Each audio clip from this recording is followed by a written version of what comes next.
Hello friends, আমার এই blog channel রেসিপিতে সকলকে স্বাগত জানাই। সকলে বাড়িতে বসেই হেলদিভাবে ছোলা ভাজতে পারেন বা ছোলা থেকে ছাতুও করে নিতে পারেন।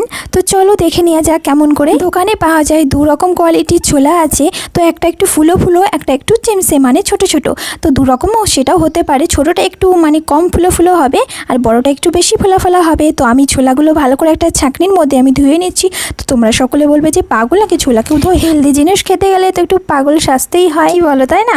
সরি, পাগল নয়, পাগলি। তোমরা সবাই আমার গল্প শুনে পালিয়ে যেও না ভিডিও না দেখে। তো আমি এখানে জলটা ঝরিয়ে নিয়েছি, দেখতেই পাচ্ছ। আমি রোদের মধ্যে জলটা যেন দিয়ে দিয়েছি, যেন জলটা ভালোভাবে ঝরে যায়। তো জলটা সব পুরোপুরি ঝরে যাওয়ার পরে তো আমি দুটো থালাতে আমি এখানে ঢেলে নিচ্ছি। জলটা ঝরে গেলে সঙ্গে সঙ্গে থালাতে ঢেলে নেবেন, কারণ বেশিক্ষণ রাখবেন না জল ঝরার জন্য। তো আমি সঙ্গে সঙ্গে আমি ভালো করে এর মধ্যে চাড়িয়ে দিচ্ছি। আমি যেটাকে নুন দিয়ে করব, অল্প করে আমি নুন দিয়ে করব, আর নুন ছাড়া আমি বেশিটা করব। তো নুন দিয়ে আমি অল্প করে মাখিয়ে নিচ্ছি। এটাকে ভিজে ভিজে থাকবে গাটা, তখনই মাখিয়ে নিতে হবে। যেটা নুন দিয়ে করবেন ছোলাটা, এটা নুন দিয়ে ভাজবেন, সেটা মাখিয়ে নিতে হবে। তো আমি এখানে রোদে দিয়ে দেবো। তারপরে ভালো করে দুটো থালাতে নিয়ে নিয়েছি। এখানে আমি 2 দিন ধরে রোদে দিয়েছিলাম, আর রোদটা তখন খুবই চড়া পড়েছিল, যেন তাড়াতাড়ি শুকিয়ে গেছে। 2 দিন পরে মচমচে হয়ে পুরো শুকিয়ে গেছিলো। আমি দেখাবো ভেবেছিলাম, কিন্তু জানি না কোনো কারণে হয়তো ভিডিওটা হয়নি, তো সেই জন্য আমি দিতে পারিনি। সরি, নেক্সট টাইম আমি চেষ্টা করব আপনাদের কমেন্ট যদি করেন। তো দেখতেই পাচ্ছেন আমি নুন দিয়ে দিয়েছি, পরিমাণ মতন এর মধ্যে নুন দিয়েছি, আর 1 মুঠো করে আমি ছোলা দিচ্ছি। তো নুনটা যখন পুরোপুরি গরম হয়ে যাবে, যখন ফটফট করে ফাটবে, দেখবেন নুনটা আওয়াজ হবে একটা, তখন মানে ছোলাটা দেবেন 1 মুঠো।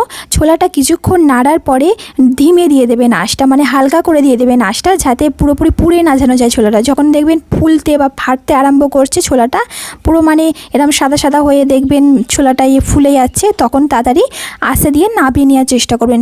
একটা দুটো বাকি থাকলে যে আমি সেটাকেও করব, সেটা করবেন না, না হলে সবগুলোই পুড়ে যাবে। আমি যেই প্রসেসে বললাম সেরকম হুবহু একেবারে করলে তো একদম ফুলো ফুলো ছোলা হয়ে মানে চলে আসবে আপনাদের দোকানের মতন ছোলা ভাজা হয়ে।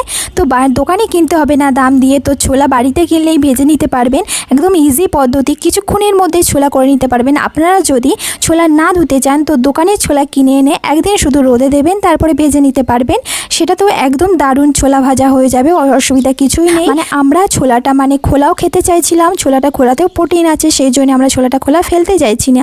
আমার ভালো লাগে বলে ছোলার খোলা, সেই জন্য আমি ছোলাটাকে ধুয়ে নিয়েছিলাম ভালো করে প্রোটিন করার জন্য, তারপরে আমি ভেজেছি। আপনারা যদি না ধুতে চান তো অসুবিধা কিছুই নেই, শুধু একদিন রোদে দেবেন আর ভেজে নেবেন, হয়ে যাবে। দেখতে পাচ্ছেন বেশিটা হচ্ছে নুন ছাড়া করেছি, আর এটা নুন দিয়ে করেছি। ভাই বলছিল যে নুন দিয়ে খাবো, সেই জন্য আমি নুন দিয়েও অল্প করে করেছি ওর জন্য।